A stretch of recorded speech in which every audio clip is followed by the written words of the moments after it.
We are back, finishing up content prior to our second test, derivatives of logarithmic functions.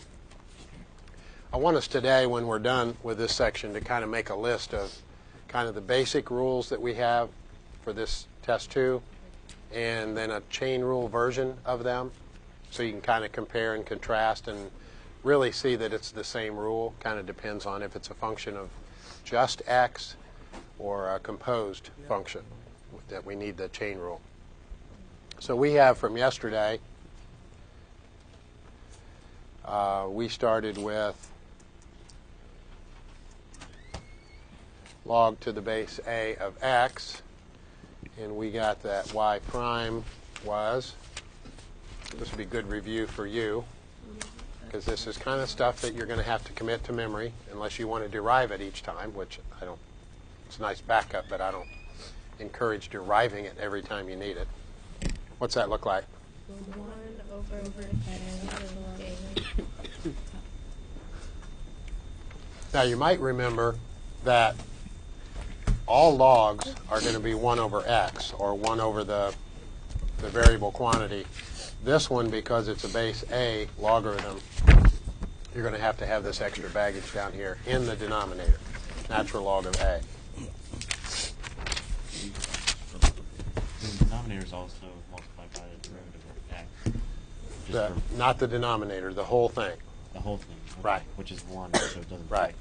So we've got a function of just x.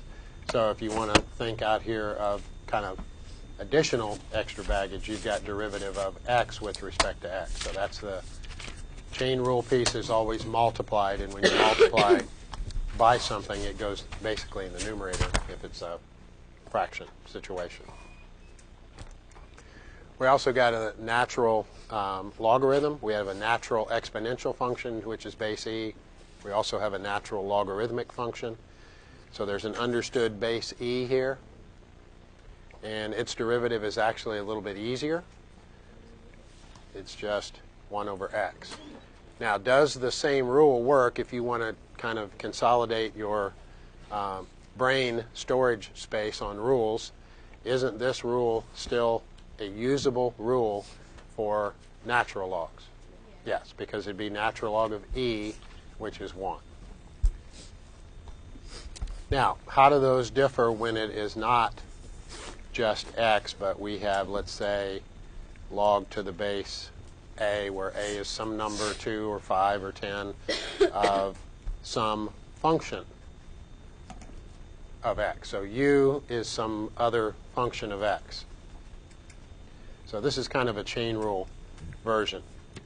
How does it look similar, and then how do we kind of extend this rule to accommodate the fact that we don't have x, but we have some function of x? What's that look like? Okay, where there was an x here, we're now going to have a u. U times the natural log of a. Natural log of the base still is the same. And then we'll differentiate u with respect to x. Is that right? So this is kind of the chain rule change. And in like fashion, if we have the natural log of some function of x instead of just x, how does that look? 1 over u, ln of e. No, du over dx. Which is 1. And The then whole thing derivative times of the u. derivative of the function u. The same rule.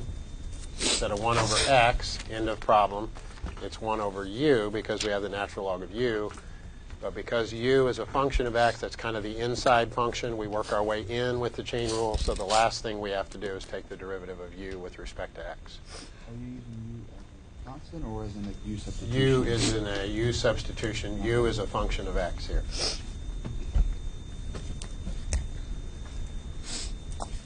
So one of those WebAssign problems, somebody from class emailed me. There was an a cubed in it. Yeah. And I don't know if that's a distractor and they're trying to kind of like trick you or something, but a cubed in that one WebAssign problem, a was a constant. So a cubed is a constant, therefore its derivative was 0. No. I forget, was it a function of u?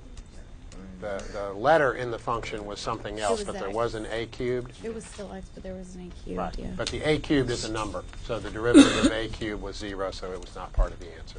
The tendency is to see an a cubed and write down what? 3a squared, but a cubed, a is a number, so its derivative was 0. But in these cases, I'm kind of writing this down under the understanding that u has variables in it, and it is some function of x.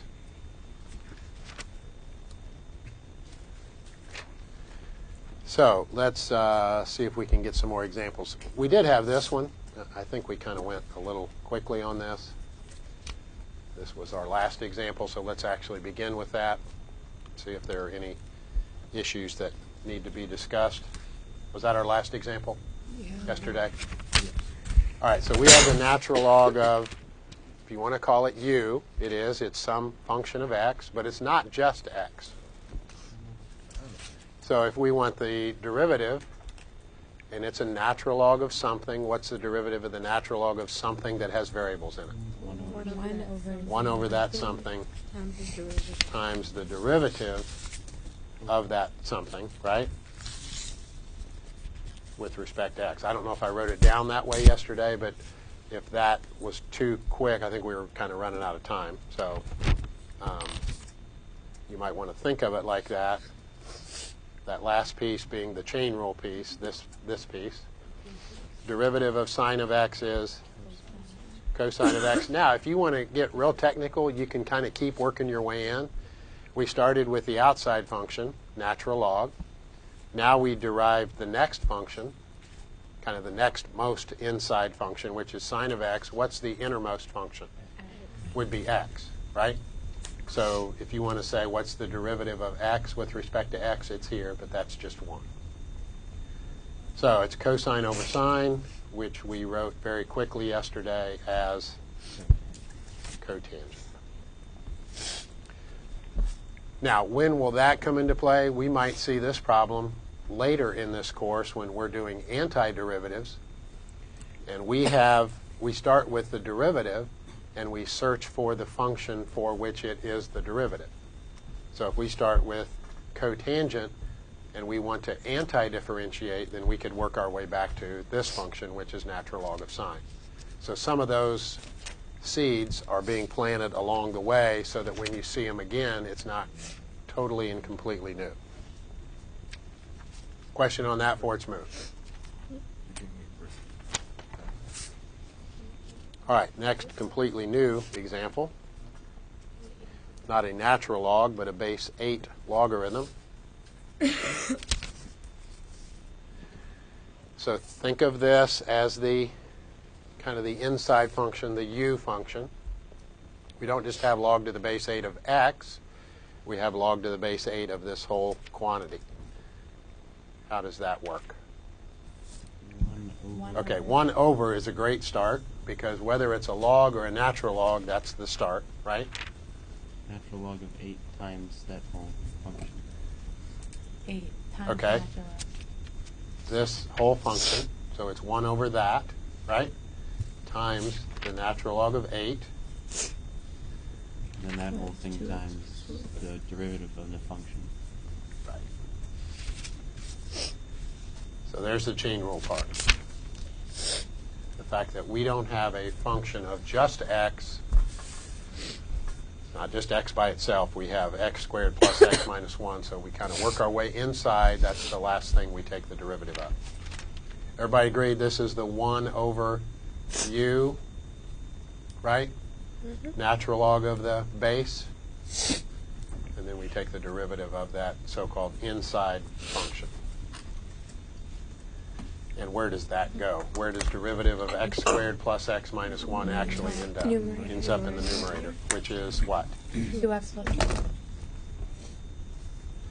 You could write the natural log of 8 out in front. As long as you use parentheses properly, I think you're probably okay. But it is just a number, right? It's like a coefficient.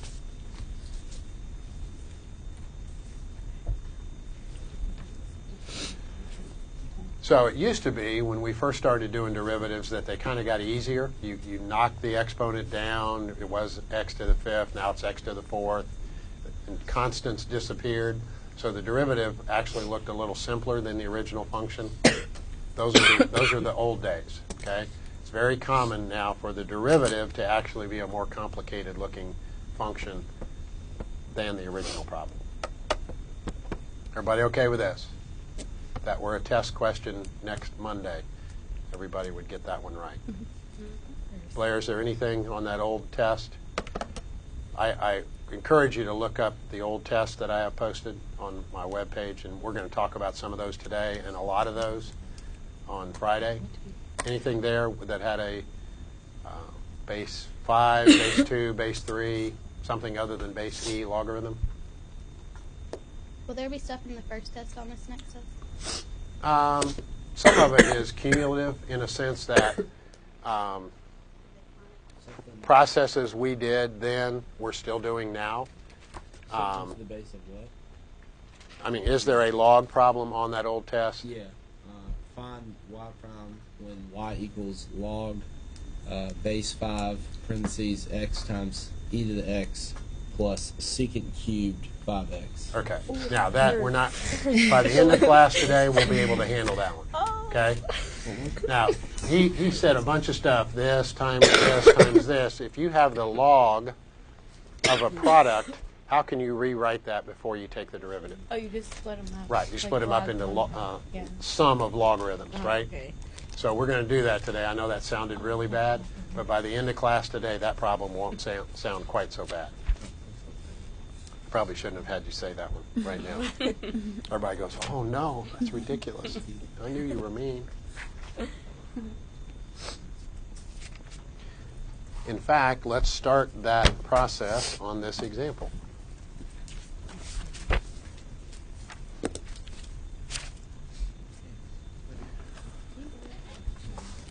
No. So if you have a product and or quotient, so things multiplied, things divided, I would highly encourage you to kind of split it out or break it out before you take the derivative. You don't have to. You could say, since this is the natural log of this quantity, the derivative is 1 over this quantity, right? Times the derivative of this quantity. The derivative of this quantity is going to be a little bit of work, but I think you'll agree if we rewrite it before we take the derivative, we have the natural log of a quotient. What is that equal to? Subtraction. Okay. Natural log of the top minus the natural log of the bottom. Is that all right? You used that probably in a advanced math class, algebra 3 trig, advanced functions and modeling, whatever the name of your course was in high school, you probably did this. Now, do you see anything that can be done with that second term that might make your life a little bit easier? One half. Good. This is the same thing as this to the 1/2.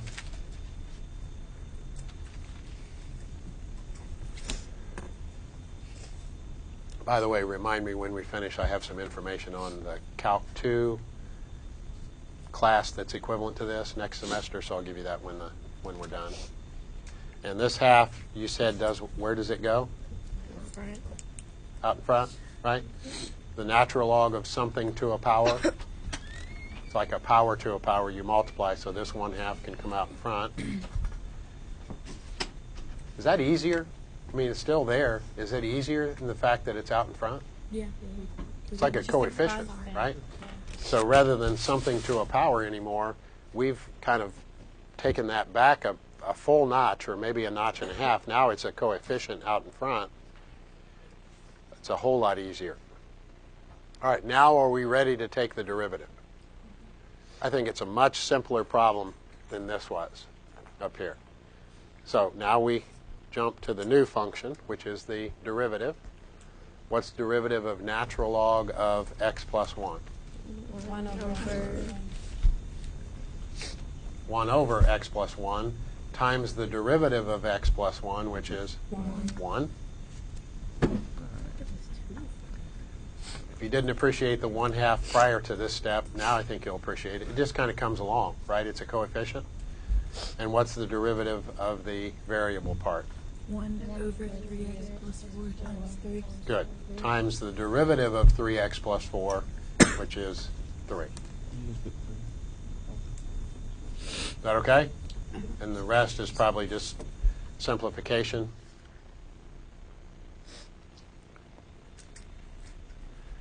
So there's not a whole lot we can do with the first term. And really, I'll be honest with you, there's nothing gained by putting this fraction together with this fraction.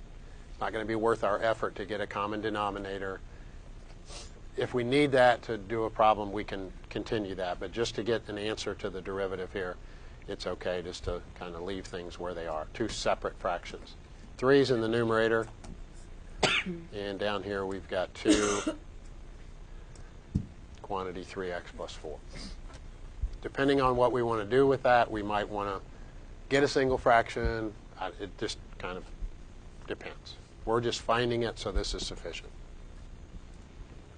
Any questions about kind of splitting it out?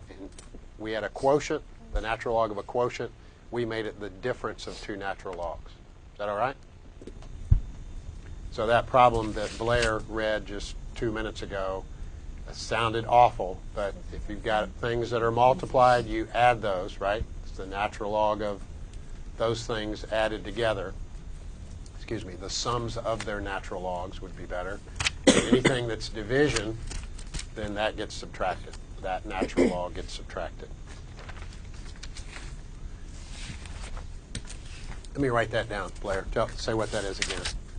Y equals log base 5 parentheses x times e to the x close parentheses plus secant to the third parentheses 5x close parentheses. That's it. Okay. So the first piece of this is the log. It's not a natural log, but it's a log. The log to the base 5 of this product. So we could do that as what? Addition log base 5 of x plus log base 5 of e to the x. That helps. The log of a product is the sum of the logs. This is just a separate term, right? This wasn't part of that, Blair? Just a plus sign in the secant cube. It might help to write that as secant 5x cubed, which is really what it is. We've got this inside function, secant 5x, and we're cubing that.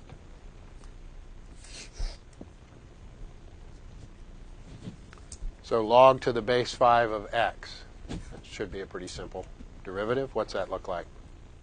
Over. X times the log of natural log of 5. Yes. All right. Well, if you have general based logarithms like base 5, base 3, base 2, you've got that extra baggage in the denominator. If you don't, if it's natural log, you won't have that. Log to the base 5 of e to the x. The x comes out front. You could take the x out front. Let's see if we don't. Let's see what happens and see if we get the same solution. 1 over e to the x times natural log of 5. Times e to the x. Derivative of e to the x, Yeah. which is e to the x, right? Yes.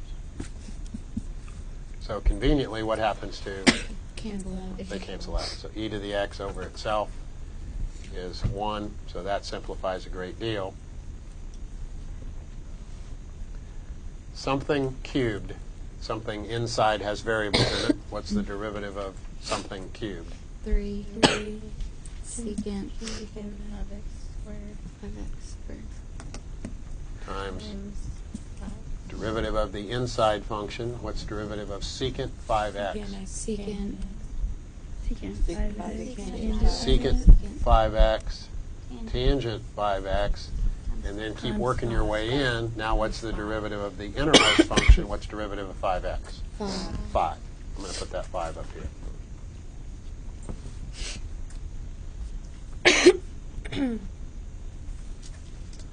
So those are gone, so that's just 1 over natural log 5. And this is all multiplied, right? So we can just multiply it all up. The 3 and the 5 can be multiplied. And this secant 5x can be put together with this secant of 5x squared. So we have what? Secant cubed 5x. We're back to secant cubed. And then we've got an extra tangent 5x. So not trivial, but not awful.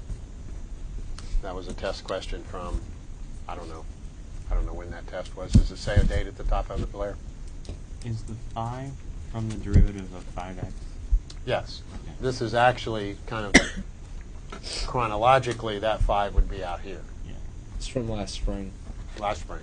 Yeah, last spring. So should the 15 be multiplied through Multiplied through where? secant 5x cubed tangent 5x? The whole No, thing? well, it's multiplied, so it's this times this times this. Okay. So it doesn't matter where it is. In that continuum, it's all multiplied. Now, if you tried to distribute the 15 to this, and you wanted to put it inside the brackets, you can't do that, because that would be assuming instead of having 15, we had a 15 cubed. We don't have a 15 cubed. So if you put the 15 inside here, it's incorrect, because that 15 would be cubed. Blair. See a question on here that I have no clue how to do. Do you care if I ask it? You can ask it, and maybe we'll get to it in a second. Okay. Go ahead. Use the logarithmic differentiation. Okay, we haven't done that find yet. y prime. We're about to do that right now. Okay. So that problem looks really, really bad, I would imagine. And we're going to Yeah, do it's- one that is, It's y equals cotangent of Yeah, x to the L. save it. Okay, because we will break those down, and they're not so bad. Not nearly as bad as they look. Here's an example of what Blair just said. Logarithmic differentiation.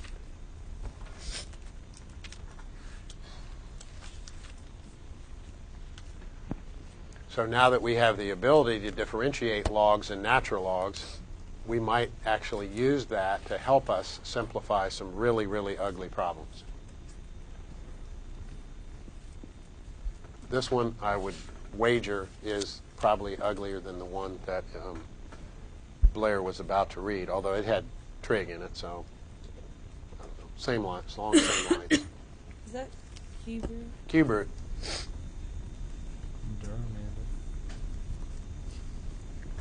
That is a hideous looking problem. Yeah. Yeah, can we just get this? But it's not so bad if we use this new differentiation process, that if we can change it somehow to a logarithm problem. Well, and it is an equation, so as long as we do the same thing to both sides, it ought to be legit. So we're going to take the natural log of both sides. If two things are equal, if we take the natural log of those things that are equal, the results ought to be equal. So the natural log of the left side, that's easy. It's just y. So the natural log of y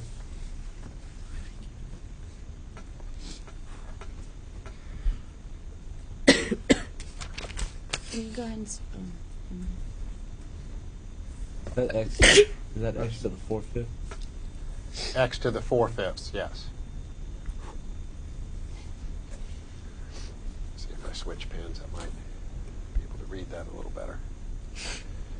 Okay, two things are equal. We take the natural log of both sides. They're still equal. The left side, we're not going to be able to do much with that. Now the right side, different story.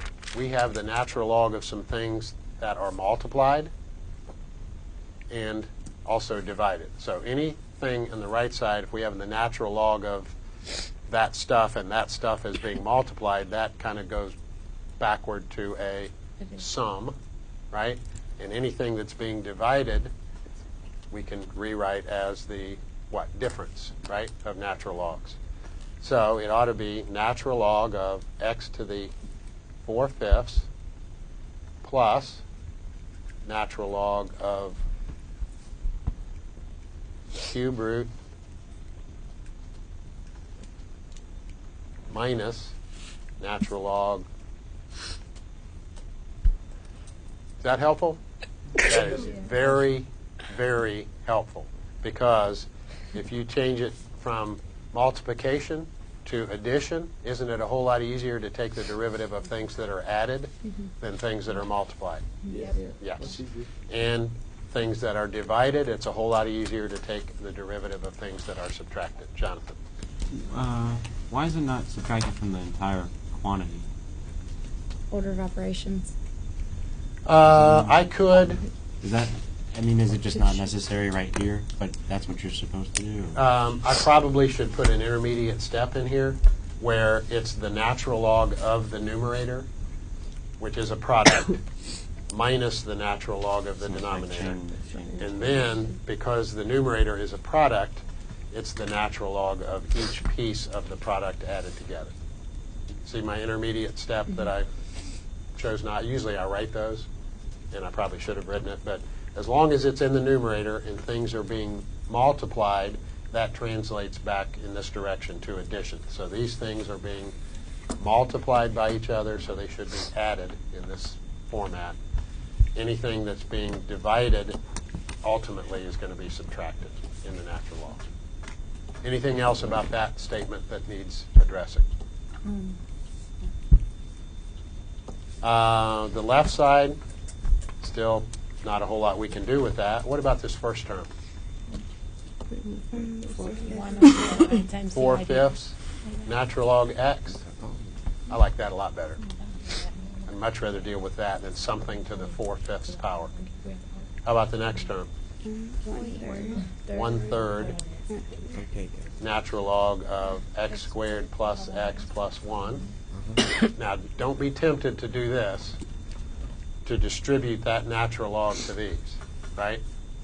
The natural log of a sum is not the sum of the natural logs. In fact, the rule is the natural log of a product is the sum of the natural log. So we're stuck with that. And it's not that bad. And how about this last term? 1/4. 4 Oh, 4. natural log 2x minus 1.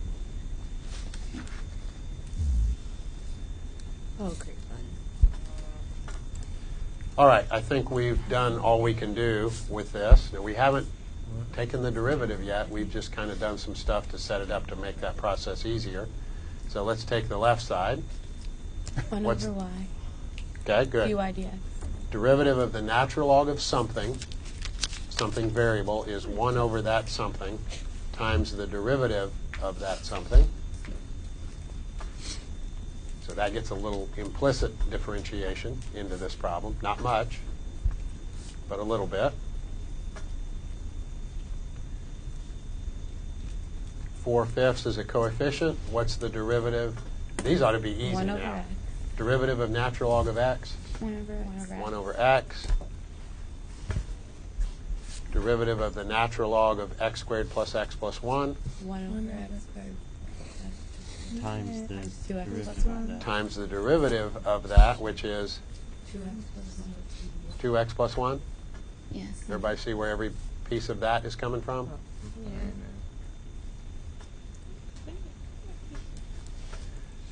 Natural log of 2x minus 1, derivative is 1 over 2x minus 1 times 2. times derivative of 2x minus 1, which is 2.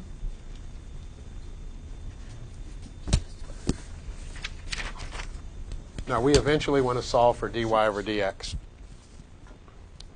Let me back up a step. Any part of that derivative from the statement on the bottom of the previous sheet, any part of that derivative that needs some clarification? That's all right? So if we solve for dy over dx, we would multiply both sides by y. So y times this side, and y times the other side.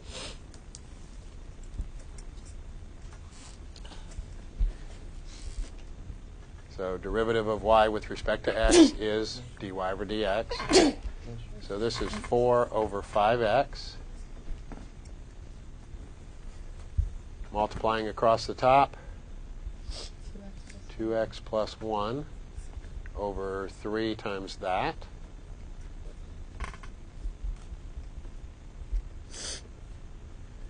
And then across the top, we'd get, what, minus 8?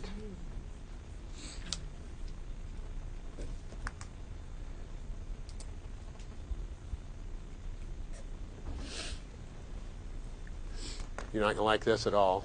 Times what? Y. Times y. And let's go ahead and, I'm not going to write times y. I already wrote that once. What is y?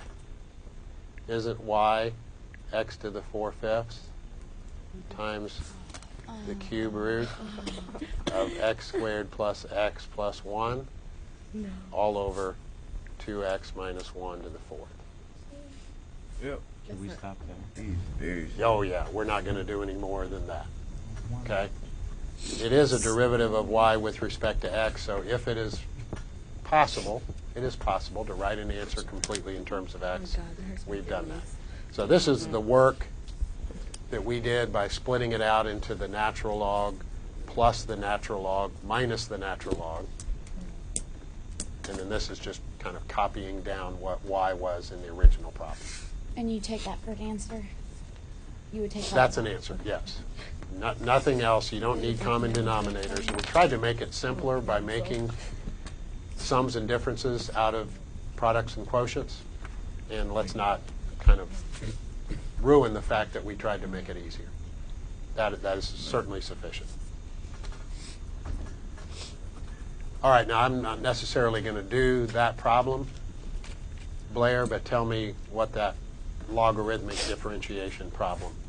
Y equals parentheses cotangent of x, close parentheses, to the power of ln of x.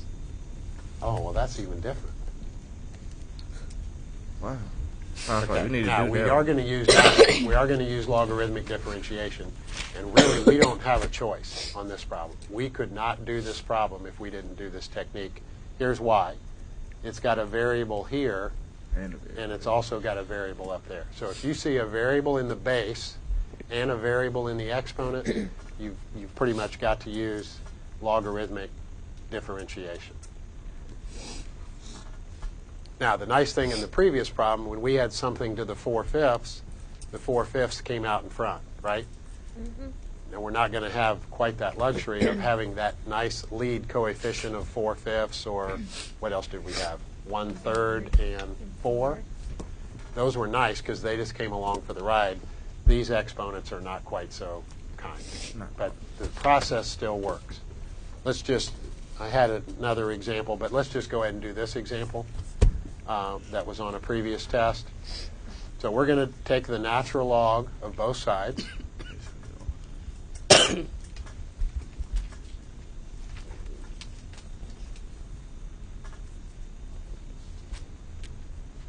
So I just put a ln in front of each side. That's all I've done to this point. The left side, you're never going to do much until you start to take the derivative. Just write it down. What's the advantage of taking the natural log of something that is itself being raised to a power? You can bring the power in. Okay, this comes out in front.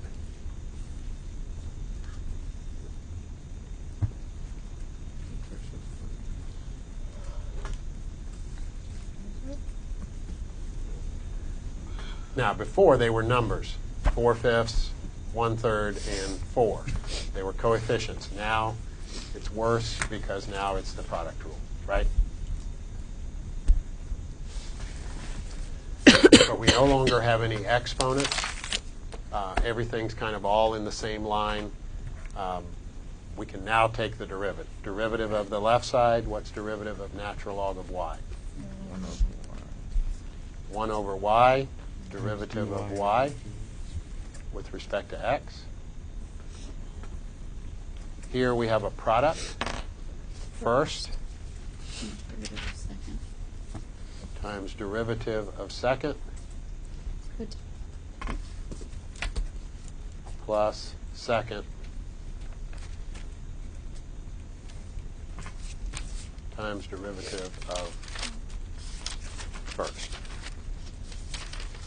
So that's worse. That's worse than our previous example because we had numerical coefficients. We didn't have to use the product rule.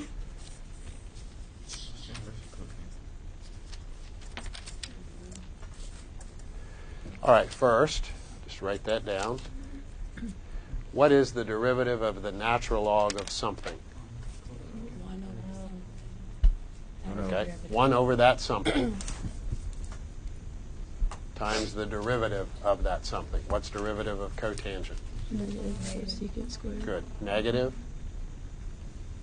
cosecant squared. We don't use that one a lot, but now and then it creeps into a problem, so we better be prepared to find the derivative of cotangent. So that is first. Here's first. This is derivative of second. Plus second times derivative of first. That's not bad at all. Derivative of natural log of x is 1 over x.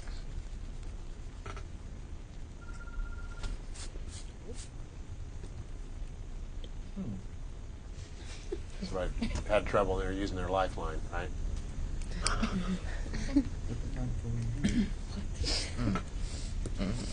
We okay with that? All right, left side. Keep that one more time before we.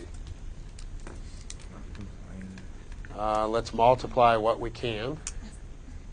Well, we'll just multiply across the top, right? Natural log of x is the same as natural log of x over 1.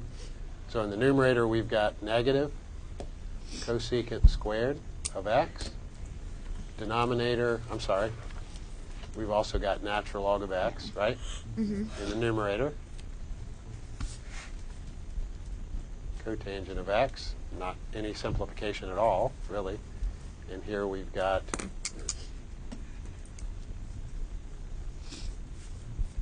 over x. And if we solve for dy over dx, we would multiply both sides by y. And y is equal to cotangent of x raised to a long natural log of x. Yes.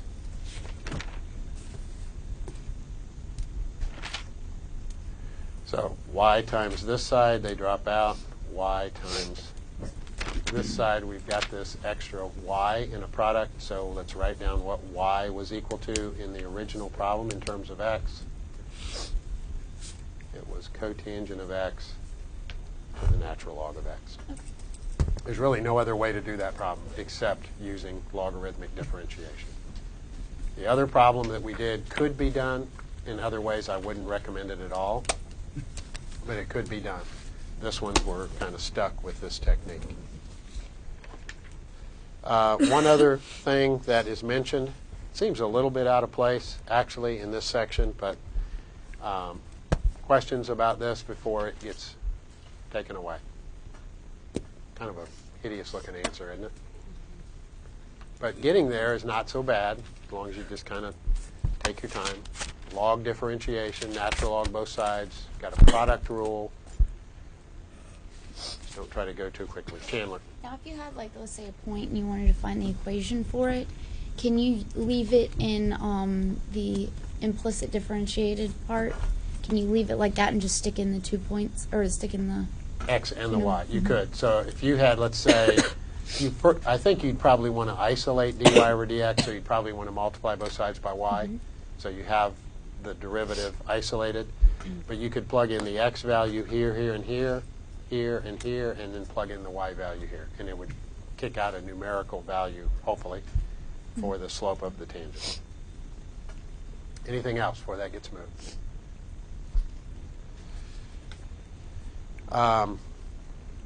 This is addressed, which seems slightly out of place, but let's go ahead just address that here. Possibly because it's a variable base and a variable exponent. Does that look familiar at all, what that is? That's e. That's one of the kind of ways to arrive at the number e, or if you want to call it a definition for the number e. That'll work too. We could, as the authors do in the book, take larger and larger values for x. So let's just say, not that this is very large, if we started with x equals 100, 1 plus 1 over 100 raised to the 100th power. Calculator problem. Okay? Somebody that's got your calculator. 24705.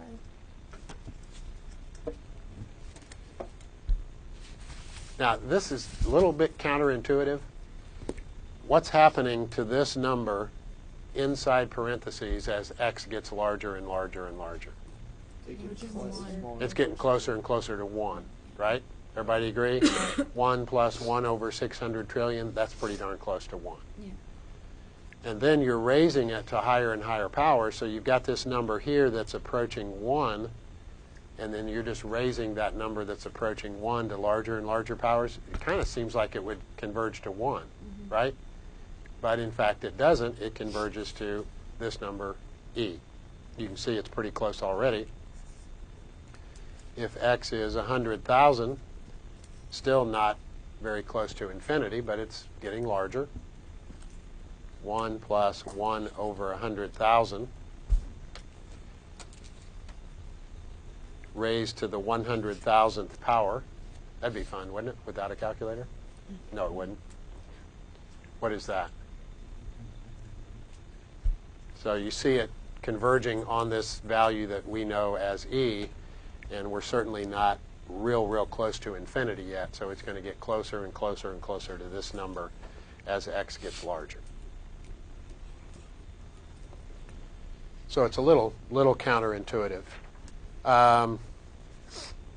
Let's take one more problem from that previous test, and then, well, find one that you think is good. Let's make sure that we kind of get the right starting and ending point for this test. I think the first section is 2.8. Am I remembering that right? Yes. So from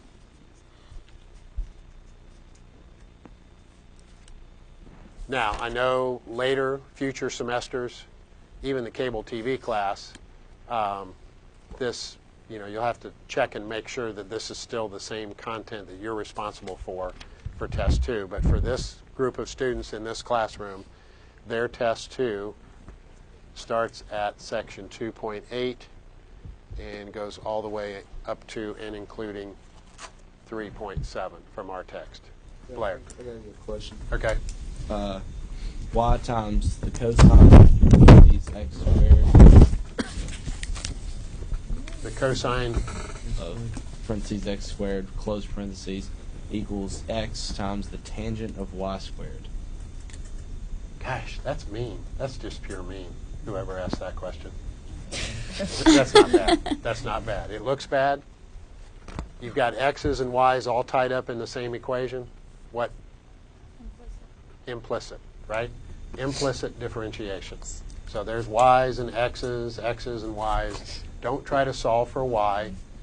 And in fact, I don't even know if you could solve for y in this equation. There's no need to solve for y. Let's use implicit differentiation. The first one is a product. The second one is also a product, right? Mm-hmm. So tell me what to write down. Implicit differentiation of the product on the left side of the equal sign. Y times the negative sine of Okay, let me write this down first. You're giving me what you know this is, but let me write this down. Right? Yeah. That's what you were telling me. Some of you were saying what the derivative of cosine of x squared is. So first times derivative of second plus cosine of x squared times derivative of y. times derivative of Y. y. Like that. We're deriving with respect to x, right? Because we want dy over dx, so all of our differentiation is with respect to x. Everybody convinced that that is the product rule on the left side? Yep. Right side. Tell me what to write down. X times the derivative tangent y squared. Plus Tangent y squared derivative. times derivative of x with respect to x, which is 1. 1. So product rule left side, product rule right side.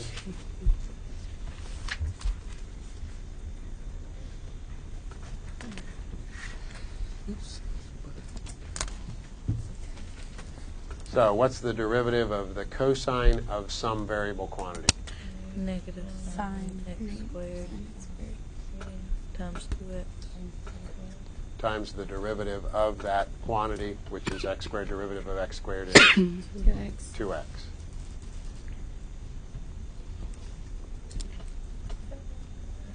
This answers itself. What's the derivative of y with respect to x? That's exactly what I just said in the question. It's derivative of y with respect to x. What's the derivative of the tangent of something? X. Sec squared y squared. 2y. dy dx. Good. 2y dy dx, right? And that 2y dy over dx comes from the derivative of, y squared with respect to x. So that whole thing is really derivative of tangent of y squared. Secant squared of y squared, derivative of y squared is 2y dy over dx. Plus, we just have 1 times this, right? Yes. We can begin class with this tomorrow, but let's talk about what would be the process from here. We're done with finding the derivative. Right. We want to solve for dy over dx, which we'll pick up with this, not tomorrow, Friday. Yes. Yeah, as soon as we're done, I'll address that. We're done. Let's wait till the cameras are done rolling.